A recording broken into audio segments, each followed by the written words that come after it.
जिज्ञासु कैसा होना चाहिए, मनुष्य कैसा होना चाहिए।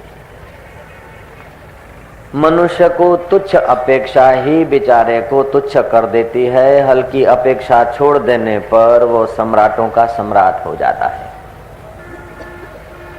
अनपेक्ष शुचिर्दक्ष उदासीनो गत व्यथा। व्यवहार में दक्ष होना चाहिए। दक्ष का मतलब ये नहीं किसी का हक छीनना। दक्ष का मतलब है कि जिस कार्यकलाप से मोक्ष लाभ होता हो वो कार्य करे, जो कर्म करने से अंतःकरण शुद्ध होता हो वो काम करें, जो शास्त्र सम्मत हो, महापुरुष अनुमोदित हो और अपने हृदय को आनंद देता हो। वो कार्य सारे का सारा पुण्य कार्य है। जो कार्य करने से हृदय में ग्लानि आती हो, शास्त्र अनुमोदित न हो, महापुरुष अनुमोदित न हो, वो कार्य करने वाला व्यक्ति अदक्ष है। अनपेक्ष शुचिर दक्ष। जीवन में शुद्धि होनी चाहिए, बाह्य आभ्यंतर। तेल, मिट्टी, साबुन आदि से शरीर की शुद्धि होती है, लेकिन मीठे वचनों से, बढ़िया विचारों से, भगवत नाम सुमरण से मन की शुद्धि होती है, आभ्यंतर शुद्धि होती है। बाह्य आभ्यंतर शुद्ध रहे। शुचि। तुच्छ अपेक्षाओं में अपने को दाव पर न लगा दे। अपने धर्म को, अपने जीवन को, अपने अंतःकरण को दाव पे न लगा दे। अनपेक्ष शुचिर दक्ष उदासीन। उदासीन का अर्थ हम लोगों ने सुबह विस्तार पूर्वक समझा था। उदासीन का अर्थ पलायनवाद नहीं है। उदासीन का अर्थ हिंदू संस्कृति ने, हिंदू धर्म के लोगों ने, जब धार्मिक दुनिया के लोगों को आप देखेंगे तो लाचार जीवन गुजारते हुए, पराश्रित जीवन गुजारते हुए दिखते हैं, तो लगता है कि अरे ये बेचारों ने धर्म को माना तो ये हालत हो गई। हकीकत में धार्मिक जगत ने अगर दर्शन शास्त्र का अनादर किया है तो धर्म ने उनका भी अनादर कर दिया। धर्म के साथ दर्शन शास्त्र का ज्ञान नहीं है तो धर्म की परिभाषा हम समझ भी नहीं सकते।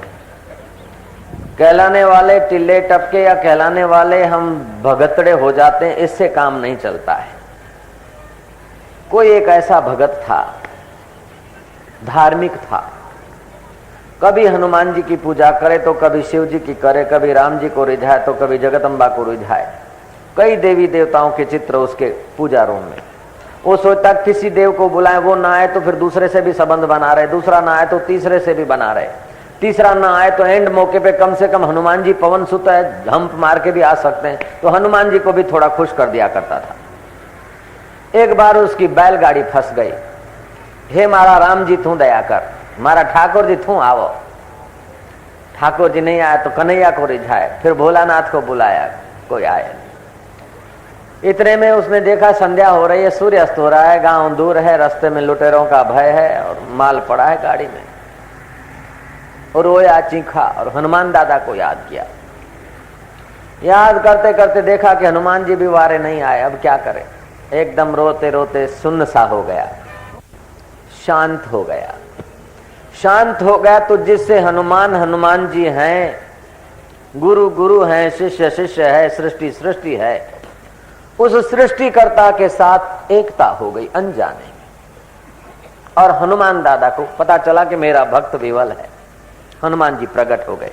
कहानी है, हनुमान जी ने कहा क्यों रो रहा है, क्यों पुकार रहा है, क्या बात है। बोले हनुमान जी मेरी गाड़ी फंस गई है कीचड़ में, अब तुम्हारे सिवा मेरा कोई सहारा न था, अब हनुमान दादा कृपा करके मेरी गाड़ी बैलगाड़ी निकलवा दो। हनुमान जी ने कहा कि अरे पराश्रित प्राणी, यही अर्थ करता है तू भगवान को रिझाने का। ये छोटे छोटे काम भगवान से लेने के लिए तू भगवानों की पूजा करता था। तेरे हृदय में छुपा हुआ भगवान का अथाह बल है, उस पर तूने भरोसा छोड़ दिया। उतर नीचे, सांस फूला, बैल को जरा लगाम खींच और चाक को जोर मार। बोल उतरता है कि नहीं, जोर लगाता कि नहीं, नहीं तो गदा लगाता हूं। आदमी अपने शौक से दौड़ता है तो अपने ढंग का दौड़ता है, लेकिन कोई बंदूक लेके पीछे पड़े तो अपने आप शक्ति आ जाती कि नहीं आ जाती। कोई पिस्तौल लेके पीछे पड़े तब देखो, डंडा लेके पीछे पड़े तब देखो, छुपी हुई शक्ति आ जाती है। हनुमान जी ने दिखाई गदा, बोले बस बैलगाड़ी निकालता कि नहीं, नहीं तो देता हूं। बोल निकालता कि नहीं, बोला महाराज आ गया जोर, बैलगाड़ी निकल गई। हे प्रभु तुम्हारी दया हो गई। अरे हमारी दया नहीं, तूने अभी अपनी शक्ति का उपयोग किया। जब दर्शन शास्त्र का आप अनादर करते और केवल तथाकथित भगतड़े हम लोग हो जाते हैं तो हिंदू धर्म की मजाक उड़ती। हिंदू धर्म, सनातन धर्म अपने पूर्व गौरव को खो बैठा हम लोगों के कारण। पलायनवाद, व्यवहार में अकुशलता, राग द्वेष के गुलाम होकर धर्म को बीच में ले आना, इसके कारण हमारी शक्तियां क्षीण हो जाती हैं। श्री कृष्ण कहते हैं अनपेक्ष शुचिर दक्ष उदासीन। उदासीन का मतलब एक उद पर ब्रह्म परमात्मा का नाम है, उसमें तुम्हारी वृत्ति आसीन करो। उदासीन का मतलब ये नहीं पलायनवाद, चलो अपना क्या नहीं। गत व्यथा, चित्त को व्यथित होने से बचाए। ये सुबह के सत्संग में हमने सुना था। बुद्ध के जमाने में एक विश्व सुंदरी हुई थी जिसका नाम ही था विश्व सुंदरी, और वास्तव में विश्व सुंदरी थी। बड़े बड़े राजे महाराजे भी उससे मिलना चाहते थे, वो किसी को दाद नहीं देती थी। 16 साढ़े 16 वर्ष की उम्र की थी वो, बहुत सुंदरी थी। बुद्ध को पता चला, बुद्ध ने उसको अपने पास बुलाया। बुद्ध ने कहा सामने खड़ी हो जा। 1-2 मिनट खड़ी रही। बोले महाराज क्या आज्ञा है? बोले बस आज्ञा ये है तू खड़ी रहे। बुद्ध दक्ष थे, अपने परब्रह्म परमात्मा तत्व में टिके हुए थे, इच्छा वासना से पर थे, अदक्ष नहीं थे। अपेक्षा नहीं थी उस सुंदरी से सुख लेने की, अनपेक्षित थे। और जो अनपेक्षित होता है उतना उसका आत्मबल और संकल्प बल काम करता है। जितनी अपेक्षाएं होती है उतना आपका विल पावर डाउन हो जाता है। बुद्ध ने अपना संकल्प का जोर लगाया। सुंदरी खड़ी है, देख रही है, महसूस कर रही कि मैं 20 साल की हो गई। घड़ी भर में देखती कि मैं 25 की हो गई, फिर देखती कि मैं 30 की हो गई और यौवन बिखर गया। 35 की हो गई, छपरा सफेद हो रहा है। 40 की हो गई, दांत हिल रहे हैं, और 45 की हो गई, बन गई मौसी, 2-4 दांत गिरे। वो खड़ी खड़ी एहसास कर रही है महाराज अब 60 साल की हो गई, कमर झुकने लगी, हाथ में लकड़ी आ गई, चेहरे पे झुर्रियां पड़ गई। 70 की हो गई, कमर काफी झुक गई, मुंह से लार निकल रही है, आंखों से पानी टपक रहा है, नाक का टेरवा भी टेढ़ा हो गया। वो चकराई, भगवान ये क्या हो रहा है? ये आपने क्या कर दिया? ये आप क्या कर रहे हैं? बुद्ध मुस्कुराए, बोले मैं कुछ नहीं कर रहा हूं, जो होने वाला है वो दिखा रहा हूं। जो होने वाली है वो तुझे दिखा रहा हूं। जो यौवन तेरा अभी उसका गर्व रख रही है, विश्व सुंदरी से प्रसिद्ध होना चाहती है, लेकिन ये चमड़े का सौंदर्य कब तक? रूप दिसी मगरूर न थी एडो हुस्न ते नाज न कर, रूप सबई रावल जाते रामल जान रंग घना। तू रूप लावण्य को, चमड़े की आकृति को देखकर अपनी चेतना वहां गवा मत, अपनी बर्बादी मत कर और जवानों की बर्बादी मत कर। लेकिन आखिर तेरा ये हाल होने वाला है, उसकी स्मृति करके अभी से सावधान हो जा। ये 4 दिन की जवानी पर नाज मत कर,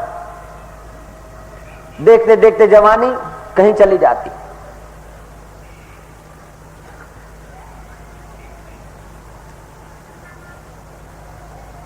जवानी कब गई पता नहीं चलता है। और तेरा ये हाल में अभी तुझे दिखा रहा हूं, इसलिए तू सावधान हो जा। अपेक्षाएं छोड़ भोग की। तो हमें जब क्रोध, काम आदि सताए और अपेक्षाएं होने लगे, समझो काम विकार हमें गिराता है। उस वक्त भगवान शंभ सदाशिव का चिंतन करें। त्रिनेत्रधारी भगवान चंद्रशेखर ने नेत्र खोलते ही काम को भस्मीभूत कर दिया। अपने हृदय में भगवान शिव जी हैं।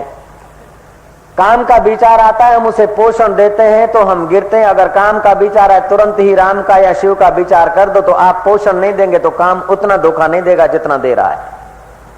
आप बच जाएंगे, आपकी अपेक्षाएं कम हो जाएगी, आपका शरीर सुदृढ़ होने लगेगा, आपकी बुद्धि तेजस्वी होने लगेगी। पान खाने की इच्छा है लेकिन इच्छा को आप सहयोग न दो तो इच्छा थोड़े तुमको गुलाम बनाती, इच्छा को आप सहयोग देते हैं अन्नदाता, इसीलिए वो इच्छा तुमको गुलाम बना देती। तुम नहीं चाहते हुए भी वो काम करना पड़ता है तुम्हें। इसीलिए आप सावधान रहें तो आपका कल्याण होगा। मनुष्य जन्म मिला है, आप महान होने के लिए आए हैं संसार में। अगर आप